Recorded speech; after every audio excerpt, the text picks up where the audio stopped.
তাছাড়া ছেলেদের পরিবার বিয়ে দিয়ে আমি যে তাদের শ্বশুরবাড়ি থেকে কিছু নিব, এটা আমি কখনোই নিতে পারবো না। এটা নিয়ে তুমি মন খারাপ করো না মা, আমি তোমাদের বাড়ির সবাইকে বলে দিছি যে তাদের যখনই মন চাবে আমার বাড়ি থেকে যেন তারা ঘুরে যায়। আমি একটু দূরে বসা ছিলাম, শাশুড়ির কাছে গিয়ে পায়ের উপর মাথাটা দিয়ে শুয়ে পড়লাম। শাশুড়ি আমার মাথায় হাত বুলিয়ে বলতে লাগলো, আমি জানি মেজো বউয়ের শাস্তির কথা শুনে তুমি অনেক ভয় পেয়ে গেছো। ভয়ের কিছু নাই মা, মেজো বউ আসলে অন্যায় করছে, যার কারণে ওকে আমি শাস্তি দিয়েছি।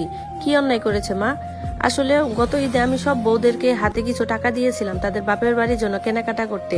সব বউরাই তাদের বাপের বাড়ির জন্য কেনাকাটা করছে, কিন্তু মেজো বউ ওই টাকাটা নিজের কাছে রেখে দিছিল। এই কাজটা যদি আমার মেয়ে করতো, তাকেও আমি এই শাস্তিটাই দিতাম। মেয়েরা তো সবসময় বাপের বাড়ির জন্য কিছু করতে পারে না, ভাবলাম এবার মেয়েরা নিজের হাতে নিজের মতো করে নিজের পরিবারকে কিছু উপহার দেখ। অথচ সে মেয়ে কি কাজ করলো, টাকাটা সে নিজের কাছেই রেখে দিল। আমি তো ভীষণ কষ্ট পেয়েছি বউ, মানুষ এতটা ছোট মনের হয় কি করে। এরপর আমি নিজে থেকে ওর বাপের বাড়ির জন্য জিনিসপত্র কিনে দিছিলাম। শাশুড়ি পায়ের উপর থেকে মাথাটা উপর দিকে তুলে শাশুড়ি মুখটা কেন জানি বারবার দেখতে ইচ্ছা করছিল। সে অনেক ছোটখাটো একটা মানুষ, কিন্তু এই ছোটখাটো মানুষের মনটা যে এত বিশাল। আমার তো আজ ইচ্ছা করছে যে আমার শাশুড়ির মুখের দিকে সারা রাত আমি তাকিয়েই থাকি। চলো বৌমা, আমরা অনেক রাত হয়ে গেছে, এখন খেয়ে নেই। তখন আমি বললাম, মা আপনি এখনো খাননি?